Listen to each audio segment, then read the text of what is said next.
Obrigada, tá? É muito útil esses lembretes.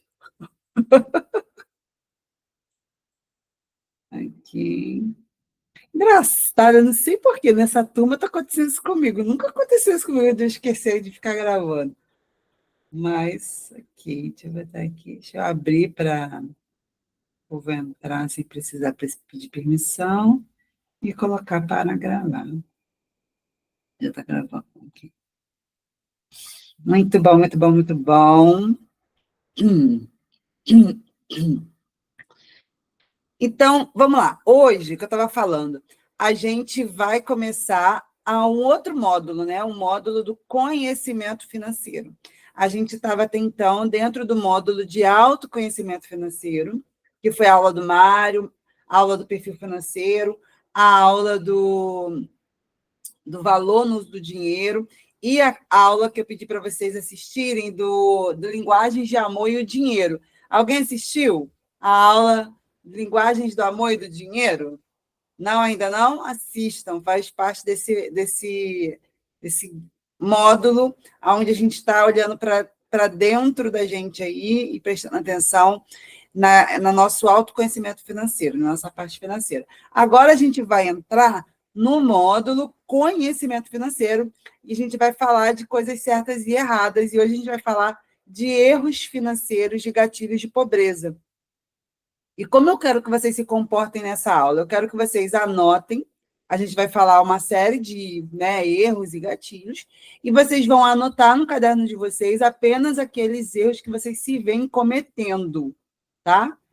Então, ok, vamos lá.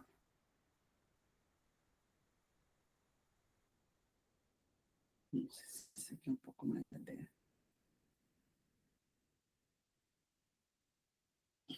Então, ó, primeiro erro financeiro, desprezar pequenos gastos, né? O cafezinho, a tarifa, que acaba ficando no cartão e você nem vê, a Coca-Cola, a água com gás, né? O dinheirinho que você dá para as pessoas na rua.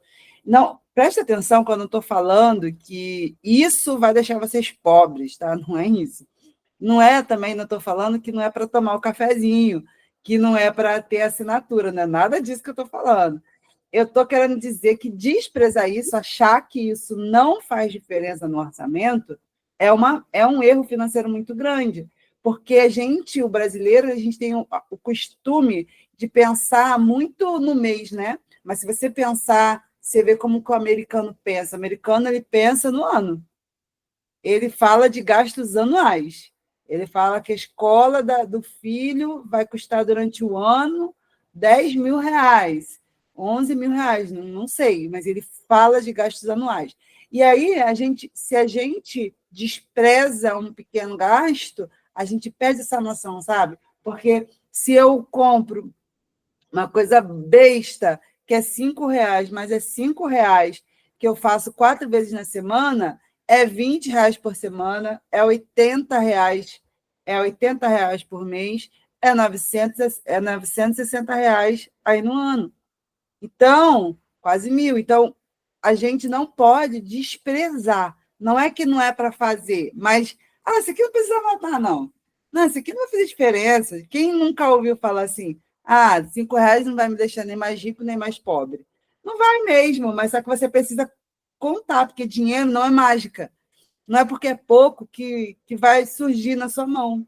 E outra coisa, tá, gente? Honre o dinheiro que vocês têm. Às vezes você fala assim, só R$ 2, mas tem uma mãe de família que talvez está na rua que queria R$ 2 para comprar um pão para o filho, não tem. E você tem? Então você precisa honrar o dinheiro que você tem, né? Não é uma questão de, como é que fala? Mesquinharia, é uma questão de honra, de a gente honrar aquilo que está na nossa mão, tá? Então, esse é o primeiro erro. Segundo erro, não negociar, pesquisar, né? Antes da gente comprar. Então, uma coisa que a gente precisa tirar da nossa cabeça: negociar não é pechinchar. E a gente negocia produto, nós não negociamos serviços. Por exemplo, eu não vou ficar pechinchando com a minha manicure que ela para ela fazer minha unha mais barata. Se eu não posso pagar ela, eu vou pagar uma que é mais barata, que eu posso pagar. Mas eu não fico pechinchando isso. Por quê? Porque serviço é uma coisa que não tem como a gente precificar. Agora, produto tem. Se eu pego esse celular aqui e é o mesmo celular na loja A e na loja B, eu posso negociar porque eu estou falando do produto. O produto custa a mesma coisa. Se num lugar está mais caro do que o outro, eu posso sim negociar isso. Mas o mais importante aqui é o quê? Que se a gente está se preparando para conseguir, presta atenção, conseguir comprar as coisas à vista, não necessariamente nós vamos comprar à vista, né? Mas conseguir, porque o que, que acontece com o brasileiro? Ele não compra à vista, não é por uma estratégia, né? Quem aí já viu alguém falando assim: ah, se não te dá desconto, parcela, porque é mais vantajoso. Quem já viu, ouviu alguma dica na internet assim, né? E aí, só que o problema, né, é que o pobre fica aí, ó, parcelando tudo e depois fica com um encontro das parcelas e as parcelas todo mundo brigando e você sem dinheiro no final do mês, não é mesmo? Porque essa estratégia, ela é junta com outra. Ela não é sozinha, só parcela. Não, ela vem junto com outra estratégia que o brasileiro não faz. O brasileiro, ele parcela não é porque é mais vantajoso, ele parcela porque ele não tem dinheiro à vista. É muito diferente, eu vou explicar por quê. Por exemplo, eu parcelo muita coisa e eu uso muito o cartão de crédito, mas eu uso o cartão de crédito de uma forma de ser vantajoso. Por exemplo, eu tenho dinheiro para comprar à vista algo. Eu tenho esse dinheiro. Vai lá, vamos supor, vou comprar um computador. Deixar você falar, deixa eu só terminar essa linha de raciocínio. Vou comprar um computador, R$ 4.000. Aí eu tenho R$ 4.000 para pagar à vista. Vou lá e eles não me dão desconto. O que, que eu faço? Eu pego esses R$ 4.000. Eu não vou, eu vou parcelar. Parcela em quanto? Parcela em 12? Pode parcelar em 12, não tem problema. Sem juros? Pode parcelar. Parcelou sem juros. Beleza.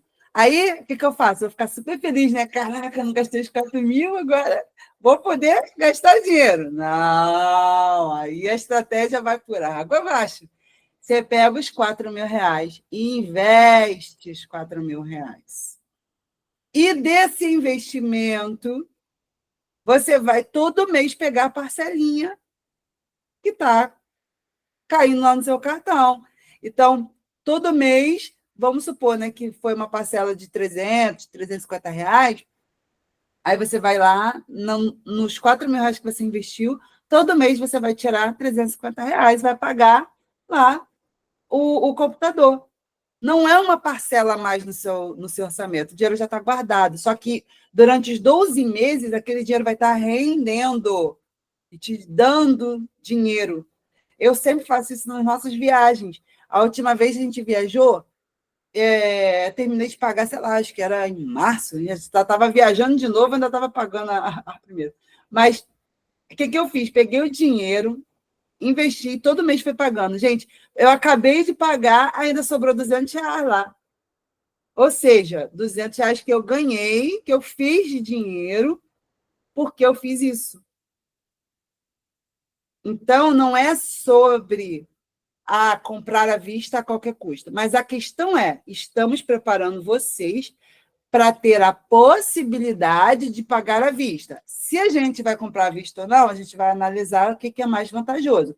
Mas estamos preparando vocês, vamos preparar vocês para ter capacidade de comprar à vista. E se eu vou ter capacidade de comprar à vista, eu preciso saber negociar. Porque se eu chego, e aí eu não vou falar de qualquer jeito, né? Eu não chego na loja e falo assim, você tem desconto para mim? Vai falar que não. Você tem que falar assim, ó, presta atenção. Se quiser anotar, você anota. Você fala assim, qual que é o desconto se eu pagar à vista?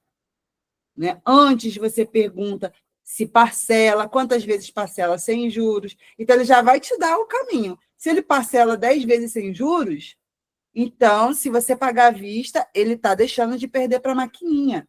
Ele ia perder dinheiro para a maquininha. Então, não é nada injusto, sabe? Não é nada que você está tirando nada de ninguém. Ele ia perder dinheiro para a maquininha. Então, agora, ele te dá esse desconto para você. Então, a gente precisa, né? Já pensou se eu ganhar 5, 10% em todas as compras que eu já fiz? Talvez você fale assim, 5%, 10% não é nada, mas será que se você ganhasse 5, 10% de tudo que você já comprou na vida, será que já seria um bom dinheiro ou não? Né? Fala, Edna ou Alan, não sei quem é que vai falar comigo. Sou eu, Sula. Fala, Alan. Por exemplo, assim, em que momento é viável pagar à vista? Ou em que situação é viável pagar à vista? Essa é uma pergunta. Sim. Segundo, é referente aos investimentos. Em geral, eles costumam render 1% ao mês. Mas Em isso geral, não não, ultimamente. aí vai depender do valor que você tem investido para poder, às vezes, dar o valor do que seria uma parcela, igual você citou o exemplo aí de um computador ou uma viagem. Né? Então, E qual seria esse investimento? desculpa, eu não Porque, entendi o final, não entendi o final.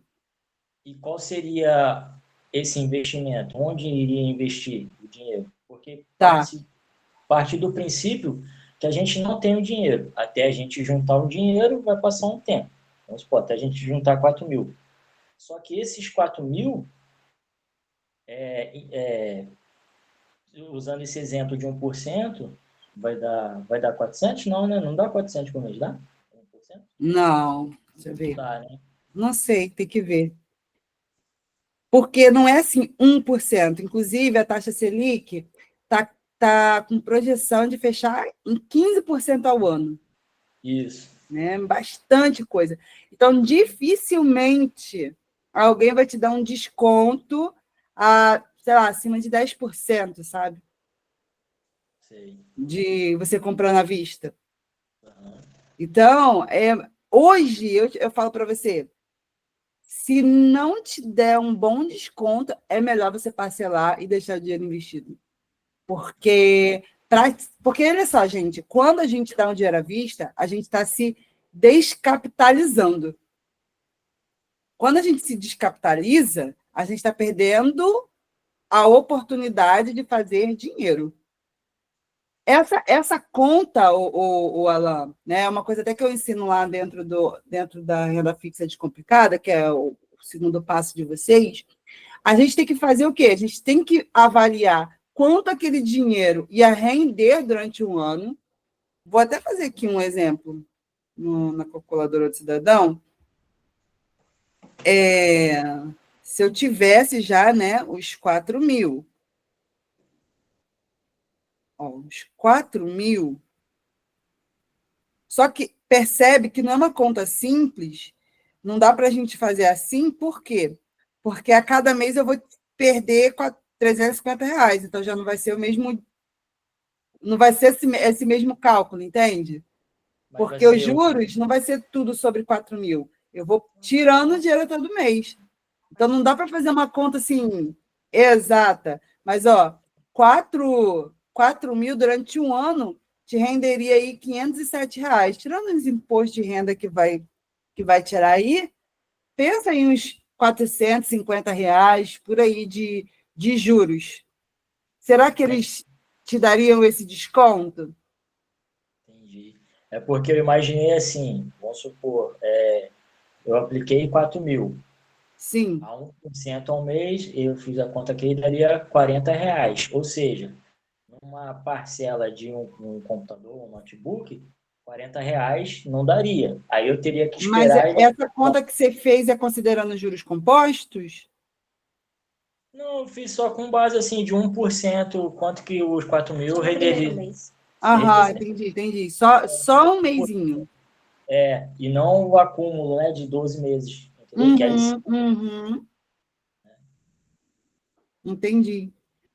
E aí e o que que você está concluindo? Você acha que é melhor você pegar o desconto se ele tivesse te dado, por exemplo, 10% de desconto? Já dá para pensar. Sim, 10% de desconto dá para pensar. sim. Aí Por que quê? no caso Fala, pode falar. é porque eu tinha imaginado que, por exemplo, eu tenho 4.000, vou aplicar. E a partir do primeiro mês de aplicação, eu já conseguiria pagar a parcela. Aí, no caso, não Sim, daria. você vai pegar do próprio dinheiro do 4.000, mas esse 4.000 vai se desmanchar. Eu não estou entendendo sua dúvida. Você tenta explicar pra ele. Eu acredito que tenha sido assim, que ele imaginou. Por exemplo, ele quer deixar o capital, que são os 4.000 reais, e pensando no primeiro mês, por exemplo, só rendeu 40 reais. Ele não poderia pagar uma parcela de 300, por exemplo, com rendimento de 40. Não vai dar mesmo, não. Entendeu? É isso que ele estava pensando. Não dá, não. Não dá, não. Só que isso, no ano, você tirando de pouquinho em pouquinho, os juros vai ficar correndo em cima do dinheiro que vai ficando. E aí você não ia ter nada, você vai ter aí uns 400 reais, uns 300 reais no final de um ano pagando. Você não ia ter nada, você ia pagar 4.000 e ficar sem nada. Agora você vai pagar 4.000 e vai sobrar um dinheiro lá, 200, 300 reais. Entendeu? Entendi. E deve ficar isso, uns 200, 250, porque foi mais ou menos isso, talvez um pouco mais, porque está crescendo a taxa Selic, né? Está subindo. Mas a ideia é, gente, 10% de desconto é o primeiro começo, é o começo da conversa, para você se descapitalizar de um dinheiro alto, sabe? Se o dinheiro for alto, mais de R$ 1.000, tem que ter, gente, pelo menos 10% de desconto aí nessa brincadeira para você pegar o seu dinheirinho e dar na mão da pessoa, se a gente tem essa possibilidade de parcelar sem juros. Se eu tenho a possibilidade de parcelar sem juros, eu vou parcelar sem juros e vou deixar meu dinheiro rendendo. E ainda tem mais outras opções também. A Nubank, ela, acho que é um dos poucos cartões, eu não sei se tem mais, se vocês souberem, pode me falar aqui. Mas a Nubank, ela tem o cartão dela, você pode parcelar em 12 vezes e antecipar as parcelas e pagar tudo com desconto. Então, quanto mais vezes você vai antecipa e aí você cria o seu desconto. E aí você vai a última parcela vai ter um desconto maior, a penúltima menor e assim, né, sucessivamente. A Nubank faz isso. Então, não quero esperar, não quero ficar tendo que pegar o dinheiro picadinho. Pode fazer isso. Também, se o cartão for Nubank. Eu não conheço ainda outro cartão que deixa antecipar com desconto. Tem outros cartões que antecipam, mas não com desconto. A Nubank dá desconto. Foi? Ok. Só um minutinho, deixa eu pegar uma água aqui primeiro. Ai, que você chegou e ia te pedir água. Ué? Vai lá dar um beijo nela. Quer te dar um beijo. Você quer me dar um beijo? Uma lindeza de mamãe. Não, não. O que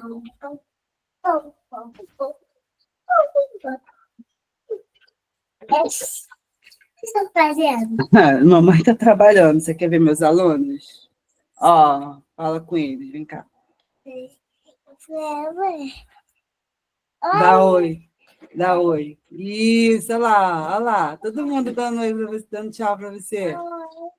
Fala oi. Oi, tudo bem? Oi, Lavínia. Fala oi. Oi. Agora vai lá que a mamãe vai trabalhar. E aí, agora, vamos para o terceiro erro. Filha, agora, obrigada, meu amor.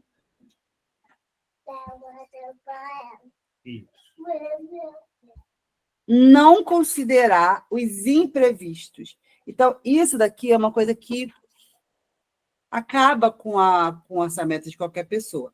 Não considerar o imprevisto. As pessoas pensam no dinheiro assim, quanto que eu recebo? Eu recebo 5.000, eu recebo 10.000. Tá, então eu posso ter de conta 10.000. Sendo que você não está pensando que se você tem um carro, esse carro pode bater, se você tem um cachorro, esse cachorro pode ficar doente, você pode ficar doente, seu filho pode ficar doente, sua casa pode precisar de algum reparo urgente.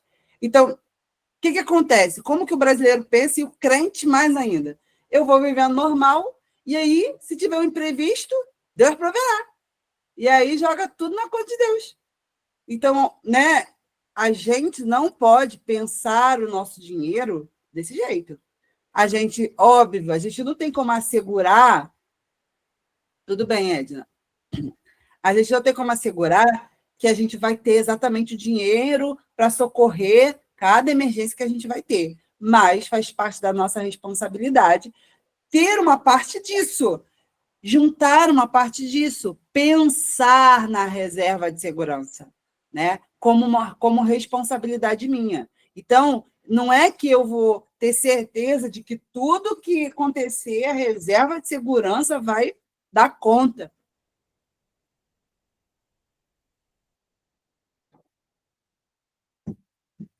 Mas eu preciso, todo mês, estar colocando um dinheiro lá. Eu preciso, todo mês, ter um dinheiro reservado para ir montando a minha reserva. Tá? Então, não pode pensar no dinheiro que ganha pensar assim, eu posso gastar ele até o último centavo. Não pode. E o quarto erro, que é menos trivial, né? É não considerar os imprevistos previstos. O que são os imprevistos previstos? Os aniversários, data comemorativa, vai vir aí Dia das Mães, né? Algum gasto eventual que acontece todo ano na sua vida. A gente vai vivendo a vida normal. Aí, quando chega o nosso aniversário, aí a gente vira um alecrim dourado, né? Não, mas olha só, é o meu aniversário, eu mereço. Mas o seu aniversário, moço e moça rica, acontece todo ano na mesma data. Você sabia disso? Não é um imprevisto. Você devia pensar nisso. O Dia das Mães é sempre em maio. Então, a gente não pode viver a vida como se essas coisas não existissem. Aí, quando chega o aniversário de casamento, a gente enfia o pé na jaca. Quando chega o aniversário do marido, a gente enfia o pé na jaca de novo. Quando chegou no aniversário do filho, a gente enfia o pé na jaca. E aí, o ano, se você reparar, nem sei se tem algum mês que eu passe ileso de alguma comemoração. Tem. Porque janeiro é férias. Janeiro é coitado de janeiro, né? Janeiro, todo mundo sofre. Vocês, ano que vem, não vão sofrer, não. Janeiro, todo mundo sofre, porque não tem dinheiro do IPVA, é a escola, é o IPTU, tudo de uma vez, aí a pessoa tem que se virar. Fevereiro é carnaval, março eu não sei o que tem. Abril é Páscoa, maio, Dia das Mães. Junho, Dia dos Namorados. Julho, férias. Agosto, Dia dos Pais. Setembro, não sei. Outubro, tem alguma coisa em outubro? Aqui em casa tem. Enfim, dezembro, pronto, todos os meses tem. E você acha que não vai. Pensa na sua vida financeira toda assim, ó, fechadinha, como se essas coisas não existissem. Fala. É a coisa mais importante, Dia das Crianças. Verdade, outubro é Dia das Crianças. Gente, se você não pensar nessas coisas, todo mês vai ser uma desculpa para você não cumprir o combinado. Entendeu? Todo mês vai ter. Então, a gente tem que pensar não só nas coisas que a gente está vendo, mas também nas nossas despesas sazonais, ou seja, coisas que são importantes para a gente e que a gente vai gastar dinheiro, que a gente precisa pensar nisso no nosso planejamento do ano, tá? Então, essa já é uma tarefa de vocês, anotar os imprevistos previstos de vocês, né? As coisas que são importantes para vocês, que vocês inevitavelmente gastam dinheiro, tá? Quinto, eu não vou me alongar nesse daqui, porque vocês terão uma aula todinha, semana que vem, sobre isso, com o tio Mário, sobre dizer não, a aula do não. Mas não saber dizer não é um grande erro financeiro, não só financeiro, na vida, tá? Quando você tem dificuldade de dizer não, tem muita coisa atrelada aí, né? Tem gente que não consegue dizer não, porque tem dependência emocional aí, não consegue desagradar as outras pessoas. O que está por trás de você não conseguir desagradar as pessoas? né? A gente precisa cuidar das outras pessoas, sim, mas não em detrimento a gente mesmo. Não é egoísmo, não é pensar em si. Egoísmo é só pensar em si, mas a ordem, né, é amar a Deus e amar o outro como a si mesmo. Então, primeiro eu amo a Deus, depois eu amo a mim mesmo e depois eu posso amar o outro, tá? Então, eu até botei aqui umas frases, mas eu não vou me alongar porque o Mário vai dar uma aula para vocês sobre não, né? Ó, quem aceita tudo não escolhe nada. Quem que já se sentiu assim? Fica só vivendo do que as outras pessoas estão escolhendo para você. Você mesmo não escolheu nada. Você só foi dizendo sim porque as pessoas queriam, e você mesmo não planejou nada, não quis, não projetou, não está vivendo do que você queria, mas do que as outras pessoas vão colocando para você e você não sabe dizer não. Na dúvida, responde não. Ficou com dúvida? Não. Porque o não, gente, é mais fácil de reverter. Né? Se você fala, tem gente que é viciado no sim, né? Vamos, posso contar com você? Não, estamos juntos. Aí, estamos juntos, né? Chega em casa e fala com a digníssima. Ah, aí a digníssima, por que você se comprometeu? Você agora, esse mês está apertado, esse mês tem isso, tem aquilo, agora como é que a gente vai fazer para poder dar conta de mais isso daí? Aí, como é que faz para ligar para a pessoa e falar assim, poxa, falei que ia poder ajudar, poder não sei o quê, mas só que eu não vou poder, não. Não é chato? A gente não fica meio sem graça? A gente, se, dependendo do caso, vai ter que fazer, mas é muito pior, é muito melhor você falar assim, poxa, ó, a princípio não, tá? Mas eu chegar em casa, eu vou pensar direitinho, depois te falo. Mas a princípio não. Ah, poxa, a princípio não. Aí você chega em casa, vê, analisa com o esposo, com a esposa. Não, dá sim. Aí você liga para a pessoa, poxa, eu achei que não ia poder, mas vai poder. A pessoa fica toda feliz, né? Você tinha dito não, agora você vai dizer sim, ó, ótimo. Agora o contrário é muito ruim. Então, não seja pronto para o sim, seja pronto para o não. Porque o não é muito mais fácil de reverter. Se não puder reverter, já foi dito. Então, pronto, já foi. Então, pensem nisso. A princípio é não. Depois você chega em casa, pensa, conversa, aí você dá sua resposta definitiva. Mas, a princípio, não. E outra coisa, você não precisa ser grosseiro para dizer não. Tem pessoas que acham que, para ser sincero, tem que ser grosso. Não precisa. Né? É só você olhar para a pessoa assim, ó, com aquele olhar do gatinho do Shrek. Aí você fala assim, poxa, não fica triste comigo se eu não puder?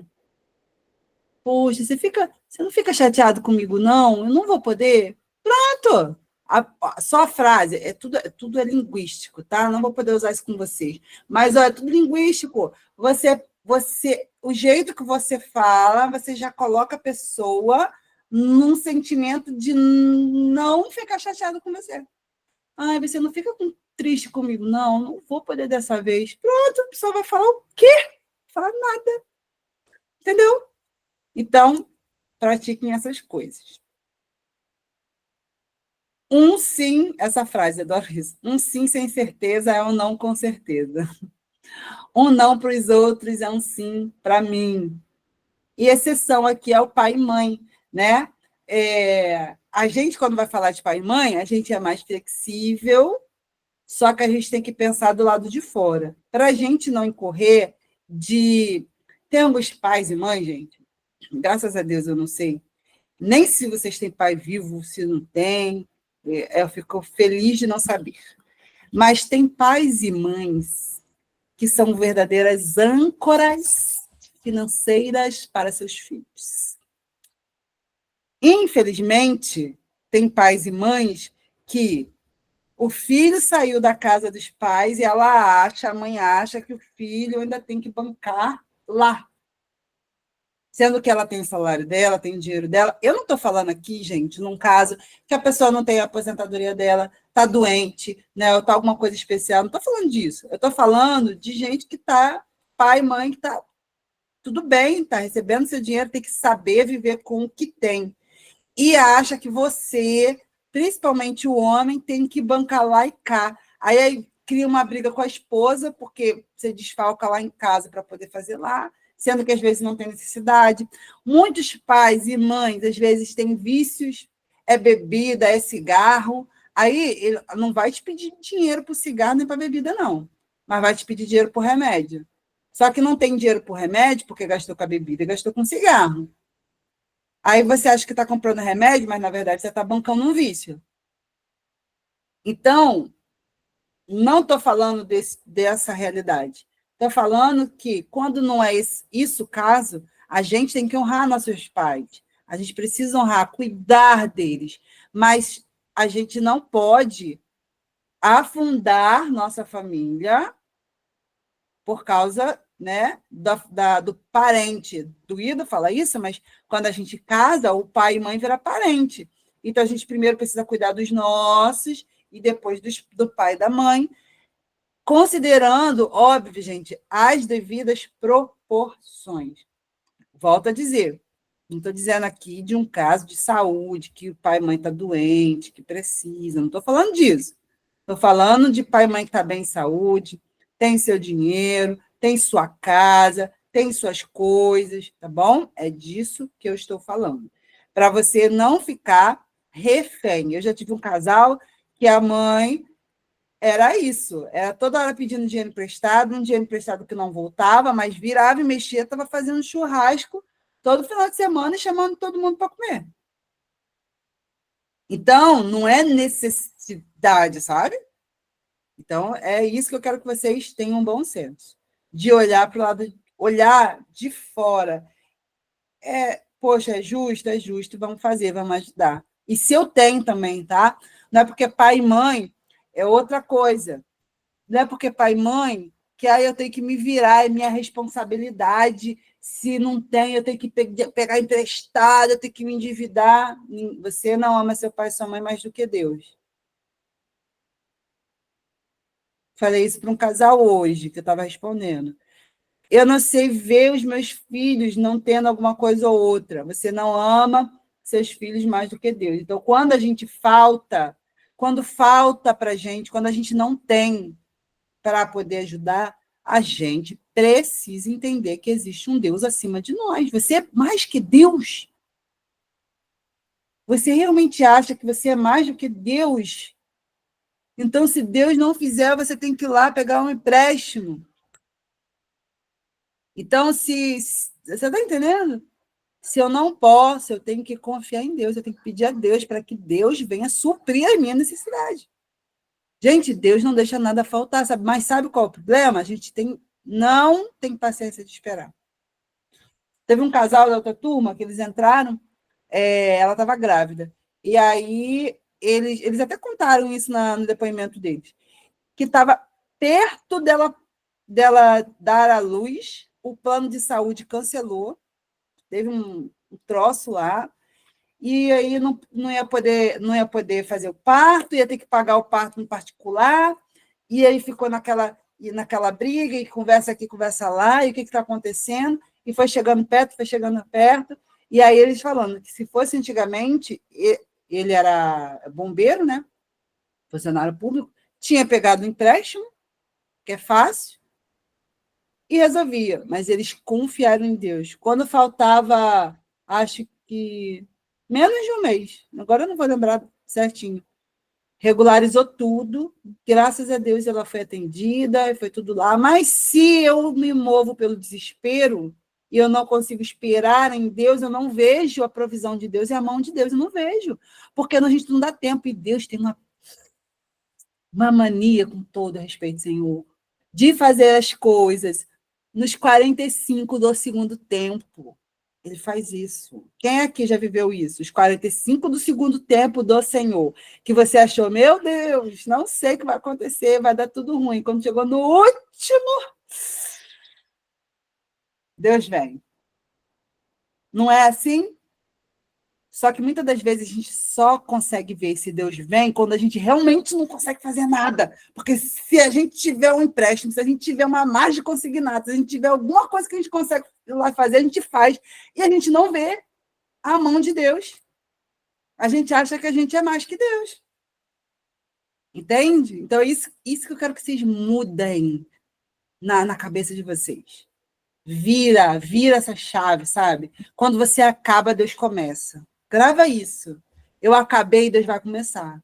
Se eu acabei, meu dinheiro, meu recurso acabou, é aqui que Deus vai fazer.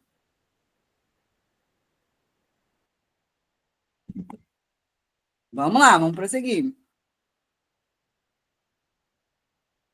Gatilhos de pobreza. O primeiro gatilho da pobreza é o gatilho da escassez. O gatilho da escassez, ele faz você pensar o quê? Eu não posso, não consigo, eu ganho pouco, vai faltar, não vou conseguir, não vou dar conta. O gatilho da escassez, ele te leva só para o negativo. E a gente precisa entender o quê? Aquilo que a gente pensa. Lembra sempre disso, gente. Toda hora eu falo isso aqui com vocês. Pensamento, sentimento, comportamento. Aquilo que eu penso vai fazer eu me sentir de um jeito A e de um jeito B. E como eu me sinto, vai fazer eu me comportar. Então, eu preciso tirar o meu pensamento de escassez. Toda vez que você pensar, não posso, não consigo, muda. Mas não fala assim, está repreendido em nome de Jesus, não, tá? Porque tem gente que repreende, mas não bota nada no lugar. Não adianta se repreender um pensamento negativo e não botar outro no lugar. Falei isso nessa live que eu fiz aí semana passada. Você precisa colocar algo no lugar. Não, eu posso. Em Deus eu posso. Eu vou conseguir. Se é para eu conseguir, eu vou conseguir. Se Deus tem isso para mim, vai dar certo. Muda o seu pensamento. Se corrige. Corrige os seus pensamentos. Briga com você mesmo. Fala, por que você está pensando nisso? Né? Davi fazia isso. Por que você está batida, minha alma? Por que você está assim? Ei, espera em Deus. Ele vai vir. A gente tem que falar com a gente tem que falar com a nossa alma. A gente corrigir aquilo que a gente está pensando. Porque aí a gente vai corrigir nosso pensamento. Né? E o que fala em Filipenses? A minha filha trouxe meu caderninho. Foi de Deus, minha filha. Você nem sabia.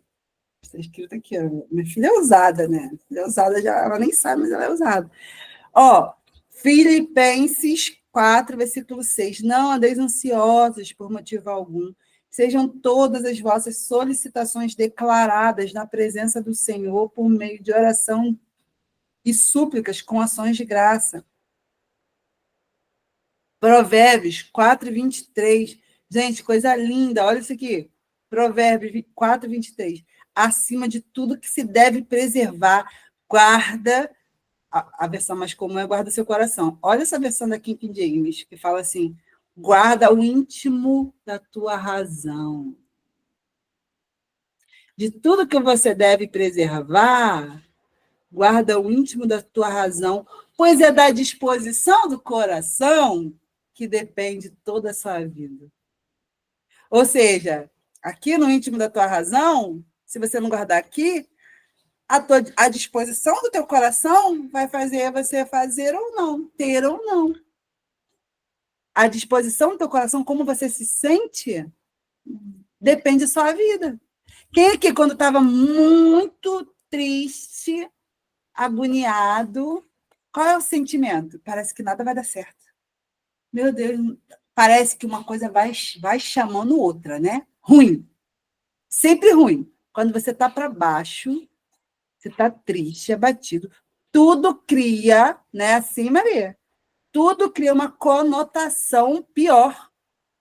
Às vezes aquele negócio não é nem tão ruim assim, mas como você já está para baixo, aquilo ganha uma dimensão tão horrorosa. E aí, como é que fica o seu comportamento? Seu comportamento, as suas ações são todas negativas. Agora, quem aqui já se sentiu assim, animado, já recebeu uma notícia boa assim, você, agora eu vou vencer na vida, agora eu vou fazer, vou acontecer, vou projetar, vou fazer. E aí? Não é assim? Quando você está bem, humorado, com a disposição do coração, parece que você vai arranjar solução para tudo. Por isso é que a Bíblia está falando de tudo que você deve preservar, guarda o íntimo da tua razão, porque da disposição do teu coração vai depender toda a tua vida. Então, a gente precisa parar de pensar negativo, renovar a mente e começar a pensar em soluções. Então, a gente precisa pensar em soluções. Em vez de pensar em problema, não, porque está dando isso errado. Programa a tua mente. Antigamente, eu tinha muito medo de problema. Hoje, eu sou uma caçadora de problemas. Problema é comigo mesmo. Traz para mim que a gente vai resolver. Sabe por quê? Porque Deus soprou o ar dele dentro de mim. A essência de Deus ele colocou em mim. Por que você acha que Deus não falou assim, haja o homem? Pá, o homem. Não, ele fez você com a mão dele, ele soprou em você a coisa mais íntima de Deus, o ar dele, a respiração dele em você, está em você. Então você é capaz. Você é capaz de fazer mais dinheiro, você é capaz de criar uma renda nova, você é capaz de prosperar, você é capaz. Só que você precisa, mudar aqui. Porque tem gente que acha, não, é isso aqui, só tem esse dinheiro aqui, só ganha isso aqui, só tem como ganhar isso daqui. Para de pensar nisso. Começa a pensar, como que eu posso ganhar mais? Como que eu posso ganhar mais? Como que eu posso prosperar mais? Não é trabalhar mais, não, porque a gente pensa assim, né? Para ganhar mais tem que trabalhar mais. Não necessariamente, você pode trabalhar melhor. Se você trabalhar melhor, você vai ganhar mais e trabalhar menos. O Mário faz Uber de renda extra. Aí ele estava falando comigo, tal dia, tal horário, eu faço dinheiro de uma semana num dia. Então vamos pensar. Então, o que a gente pode fazer para a sua hora extra ser nesse dia e nesse horário? Porque se for nesse dia e nesse horário, você trabalha menos e ganha mais. Mas, a gente vai tudo no automático. Para e pensa em soluções. Tudo que você foca, cresce. Se você foca no problema, o problema vai crescer. Para de pensar no problema. Começa a pensar na solução. Aí as soluções vão começar a aparecer. Combinado? Outro gatilho de pobreza é o gatilho da manada, gente. O que é o gatilho da manada? É o que explica o desejo de alguém diante do desejo da maioria. Fazer alguma coisa, né, muito diferente dos outros ativa um gatilho na nossa cabeça que a gente pode morrer. Como assim que a gente pode morrer? Não morrer mesmo de verdade, né? Mas na época das pedras, né, o homem da caverna só podia sair em bando. Por quê? Se ele saísse sozinho, vinha um mamute, diz a lenda, e comia ele. Então, desde o tempo das cavernas, as pessoas elas andam tudo juntas. Se eu começar a fazer diferente do que todo mundo está fazendo, me dá um medinho. Mesmo que inconsciente, me dá um medinho. Eu estou fazendo diferente de todo mundo. Quem é que já pensou assim, poxa, todo mundo tem carro, por que eu não tenho? Por que eu não posso ter? Todo mundo faz isso, por que eu não posso fazer? Aí é a voz da nossa mãe, né? Você não é todo mundo. Você é você, né? Você é um indivíduo com uma vida, com uma história, com um dinheiro seu, né? Que é o único seu. Então, às vezes, a gente está fazendo escolhas de tudo que a gente está vendo, né? E o Instagram hoje, a vida social, né? A vida virtual, colabora muito para a gente ficar nesse gatilho da manada. Porque quantas coisas, se você não soubesse da existência, você nem ia sentir falta. Mas tu sente falta porque você fica vendo. O Thiago Brunet conta em uma das pregações dele que ele viajou em missão lá na África, eu acho que é na África. E ele estava assim, né, muito pensativo. Foi a primeira vez dele lá, e ele ficou muito assim, caramba, as pessoas são muito pobres, pobreza mesmo, não tem água, as casas feitas de barro, aquela coisa bem, bem miserável. E só que, para surpresa dele, as pessoas recebiam ele com tanta alegria, com tanta festa, recebendo na casa dele, e para oferecer o que tinha, que era nada, e todo mundo alegre, todo mundo feliz. E aí, nesses momentos que ele estava com Deus, por que as pessoas aqui são tão... não tem tão nada, né? Tão pouco, e são tão felizes. E aí o Espírito Santo falou com ele, falou assim, sabe por quê? Porque eles não têm, mas o vizinho também não tem. Ninguém tem. Então está todo mundo na mesma situação. Sabe qual que é o problema? Se só a casinha daqui não tivesse, todo mundo em volta tivesse. Aí esse daqui ia se sentir muito mal. Mas como ninguém tem, está todo mundo na mesma situação. A comparação nos rouba a identidade, nos rouba dinheiro, nos rouba tudo, gente. Não se compare com a vida de ninguém. Antes de você pensar, né? Muita coisa que a gente pensa que quer, não é que a gente quer, é que a manada fez a gente pensar que aquilo é o nosso sonho. Nossa, mas é meu sonho ter esse lustre aqui na minha sala. O meu sonho, eu falo hoje, o meu sonho, eu falo assim, eu vou sentir, vocês vão acompanhando a minha vida aí. No dia que isso acontecer, eu vou falar, tô rica. Você tem um sonho de ter aquele fogão de indução, aquele fogão que não tem nada. Mas por quê? Porque eu vim, porque antes de não ter isso, eu nem tinha necessidade disso. Aí eu fui pesquisar que tinha que mudar a instalação da casa toda, que eu falei assim, acho que ainda não é para mim.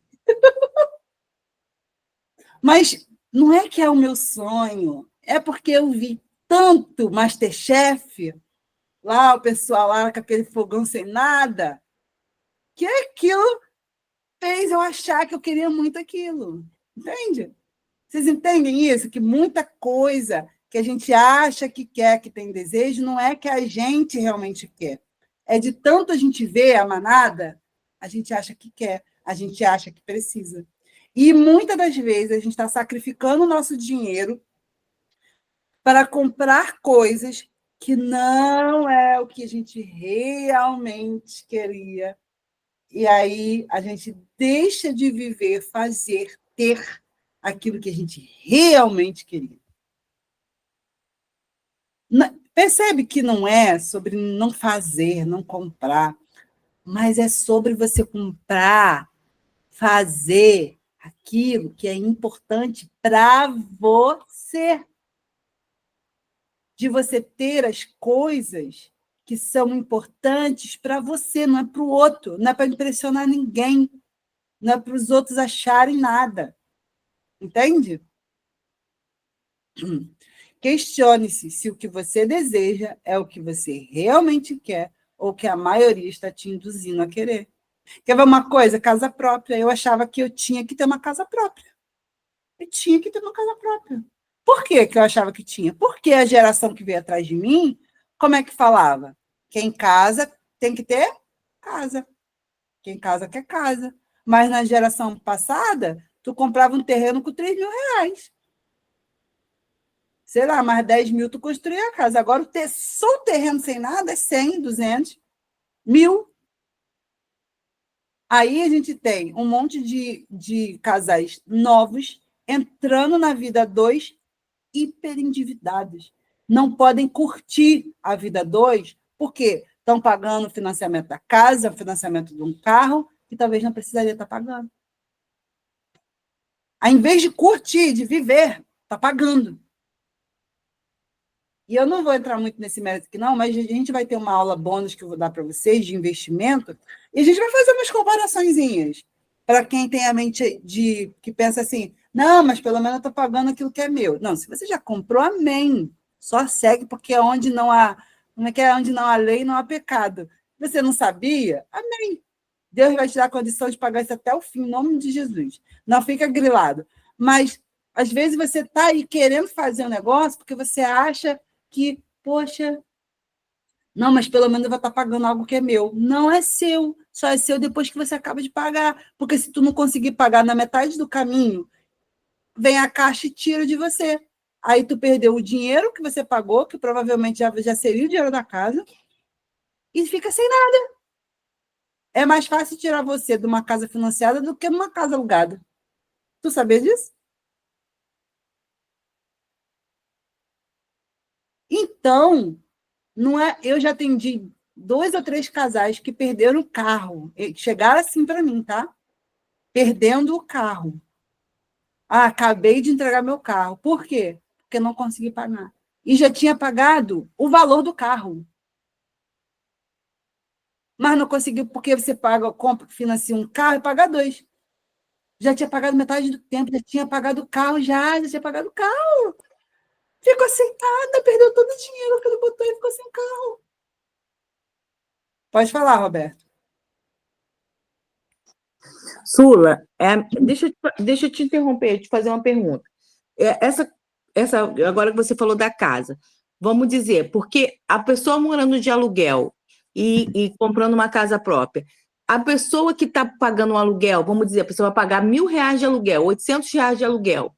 Não era melhor a pessoa pagar esse R$800 numa casa própria, numa parcela de uma casa própria, do que pagar um aluguel? Mas a gente não faz essa conta. Porque, por exemplo, quer dizer, a gente faz essa conta, mas não é desse jeito. Porque, por exemplo, a casa que você mora, a casa de um aluguel de R$800, se você for comprar uma casa nesse mesmo molde, o financiamento vai ser mais caro do que R$800. Normalmente, assim. Agora, se essa é a matemática.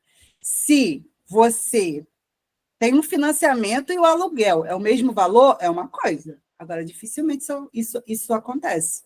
E eu estou falando, tem que comparar um mesmo padrão de casa. Porque, por exemplo, eu já estive perto de financiar um apartamento, lá em Nova Iguaçu, e ele custava 210 mil. Só que era... Deixa eu ver aqui se meu marido... Quantos metros quadrados, amor, era o apartamento que a gente ia financiar? Quantos metros quadrados era o apartamento? 45. 45 metros quadrados. Aí, você vai procurar uma casa para alugar de 45 metros quadrados. A gente ia pagar de prestação em torno de 1.500, depois chegava a 1.300. Então, vamos botar em R$1.400.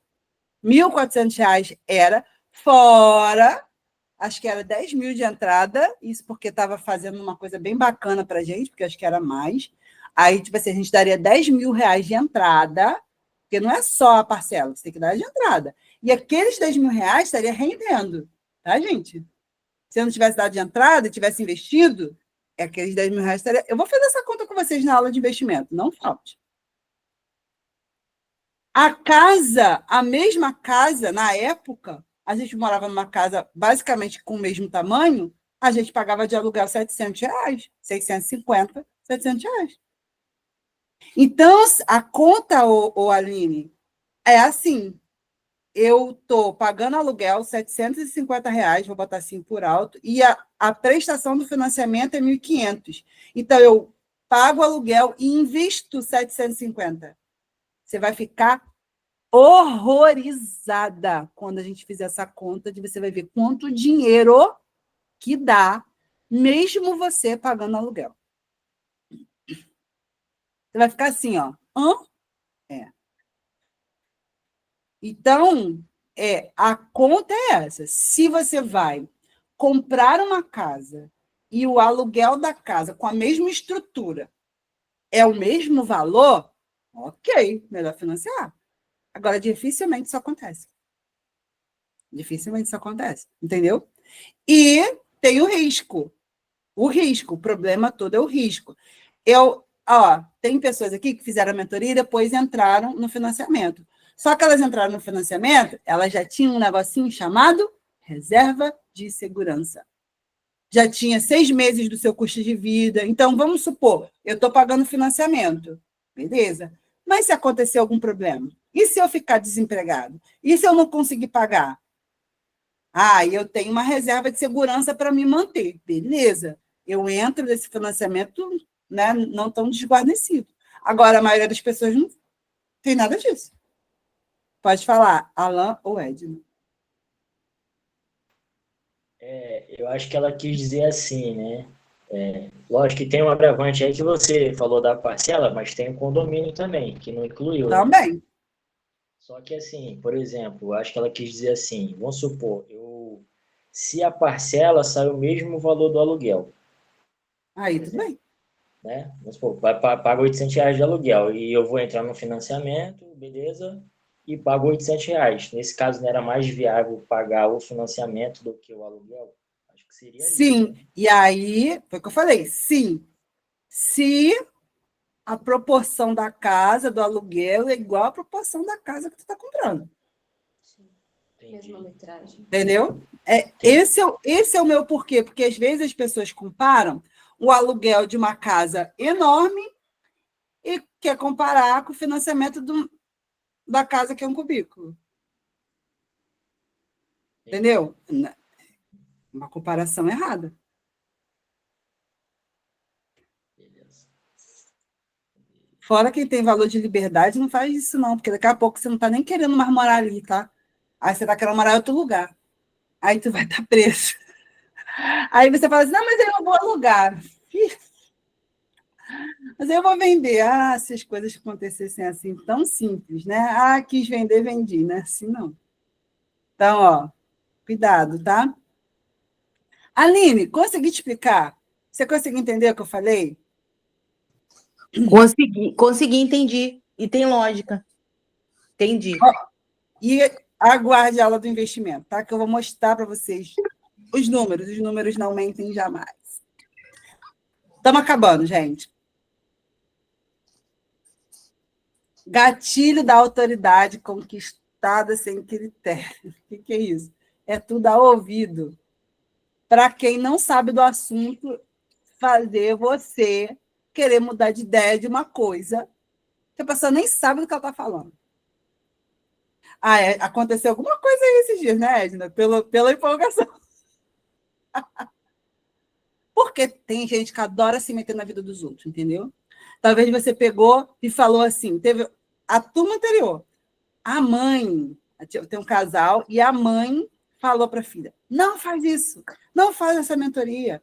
Deu muito de contra para a filha vir fazer a mentoria. Aí eu pergunto, está super feliz, realizada, ajeitou a vida toda, era briga com o marido, agora não tem mais, estão em paz. A mãe agora viu que foi a melhor coisa, né, para eles, mas no início estava dando de contra. Mas o que a mãe dela sabe disso? Não entende nada. Aí eu vou ficar ouvindo uma pessoa que não sabe daquilo para me dar opinião. É você dar autoridade para a pessoa sem critério. A pessoa está falando, isso é bobagem, tá? Como é a vida dessa pessoa? Ela tem dinheiro investido? Ela é organizada? Ela vive no perrengue? Ela está enrolada? Como é que é essa dessa pessoa? Ela é economista? Ela é administradora? Se bem que não quer dizer nada, que por aqui já passou administrador, já passou economista, já passou contador, já passou todo mundo, que não aprende isso na faculdade, tá? Não aprende. Não aprende. Então, o que a pessoa sabe? Ela não sabe. Então, a gente tem que parar de dar ouvido para as pessoas que não têm autoridade para falar acerca de certas coisas na nossa vida. E eu estou dando exemplo da mentoria, mas pode ser qualquer coisa. A pessoa quer pedir conselho para a pessoa de casamentos que a pessoa já divorciou 2, 3 vezes. A pessoa não vive bem, aí tu vai pedir conselho para essa pessoa? A pessoa não é casada, aí você vai pedir conselho para essa pessoa? Entendeu? Não parece absurdo? Mas quando a gente fala de outras coisas, a gente não vê que é tão absurdo assim, né? E o gatilho da urgência. Bom, o gatilho da urgência, gente, toda vez que você tem urgência de comprar alguma coisa, significa que o seu cérebrozinho não teve tempo de avaliar aquela compra. Você provavelmente vai fazer uma má compra. E provavelmente você vai se arrepender. Não saber esperar, sabe? É querer tudo quando você quer. Aí eu quero isso, eu tenho que ser agora, não posso esperar. Olha o que está dizendo Provérbios 21, versículo 5. Eu gosto quando a Bíblia vem. Os planos do diligente tendem à abundância, Mas a pressa leva para onde? Para a pobreza, meu povo. Então, tá com pressa, tá com urgência, bota no carrinho, espera até o dia seguinte, vai orar, para ver se é mesmo para você comprar ou se não. E outra coisa, tá? Emergência é diferente de urgência. Urgência é igual eu estou agora, fazendo meu imposto de renda. Na urgência, era para ter feito antes. Aí não fiz, procrastinei, e agora estou no modo urgência. Emergência é quando você não tem controle sobre aquilo, né? Ah, sei lá, veio um vendaval, jogou sua caixa d'água longe. Isso é uma emergência. Você vai ter que ir lá comprar. Né? Agora, urgência. O negócio está mostrando, o teto está mostrando, está pingando, está rachando. Não, depois eu vejo isso. Até que o troço vira urgente. Aí, quando vira urgente, o que acontece? Você faz de qualquer jeito. Você faz pagando mais caro, você faz levando para a pobreza. Outra coisa, vou aproveitar para falar. Por isso que eu não sou a favor de comprar quando está faltando. Tem gente que faz compra, eu vou comprar só o que está faltando. Isso não é legal. Porque quando está faltando, você vai comprar a qualquer preço, de qualquer jeito, onde tiver. Qualquer loja, qualquer lugar. Por exemplo, aqui, eu não sei se tem gente aqui. Tem aqui que está fora do Rio de Janeiro? Tem gente aqui que está fora do Rio de Janeiro? É de Alain. Vocês são de onde? Mogi das Cruzes, São Paulo. São Paulo, vamos São Paulo. Aqui no Rio, eu não sei se aí tem, mas, por exemplo, o mercado. O mercado tem dias de promoção do sacolão. Né? Então, aqui é quarta-feira. Eu faço sacolão toda a quarta-feira. Não importa, eu vou lá. Aí, se tiver coisa em abundância, eu vou comprar só o que precisa para completar a semana. Mas toda quarta-feira eu vou. Mas se eu deixo para comprar só quando falta, aí quando faltar, sei lá, melancia, banana, sei lá, sabe o que eu vou ter que fazer? Eu vou ter que comprar mais caro, porque não vai ser no dia da promoção.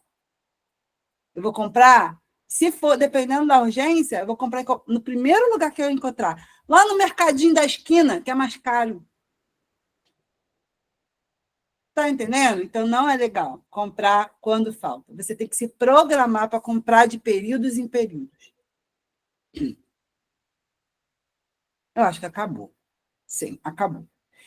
E aí, deixa eu só falar isso aqui, vou deixar você falar. Então, quais são as nossas experiências da semana? A gente vai anotar nos imprevistos previstos, na primeira folhinha, lá nas primeiras folhinhas do caderno, naquelas 3 que eu falei. Você vai ver aí essas despesas sazonais. Lembra se você tem carro do IPVA, IPTU, que a gente vai usar isso lá no orçamento de vocês, tá? A gente tenta, verdade seja dita, poucos orçamentos a gente consegue botar tudo como uma coisa mensal. Mas o máximo de coisas que a gente conseguir botar nas despesas mensais de vocês, diluído. Por exemplo, IPVA. Poxa, se o IPVA é 1.200 que eu pago, eu boto uma despesa mensal de R$100. E aí, todo mês, eu guardo R$100. Porque aí, quando chegar no IPVA, eu já tenho IPVA. O IPTU é 600, todo mês eu vou lá e guardar R$50. Quando chegar em janeiro, eu não estou preocupada. Entende? Então, a gente dilui as coisas. Então, é importante vocês anotarem aí os imprevistos previstos de vocês. Manda para mim os erros e gatilhos, se vocês quiserem, pode botar até lá no grupo para incentivar uns aos outros. Não precisa mais mandar para mim no privado. Porque são coisas que eu acho que todo mundo aqui cai mesmo. Então, você vai pegar os erros e gatilhos que você se vê cometendo. Pode mandar para mim no privado, que é bom que quando eu for olhar lá, eu vou ver o que lembrar das coisas. E quando a gente precisar procurar, é mais fácil de achar.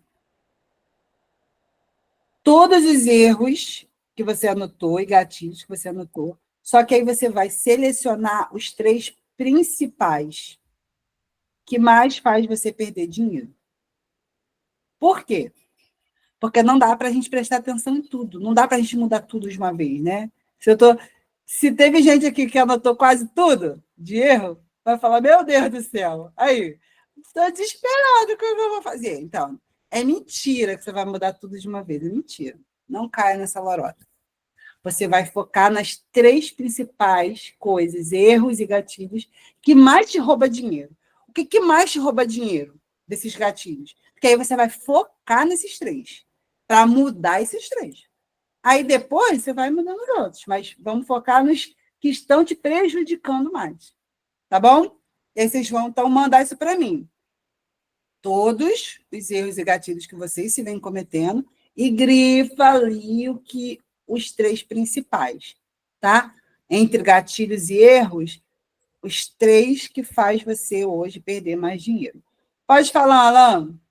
Eu vou encerrar a aula aqui e abrir outra gravação.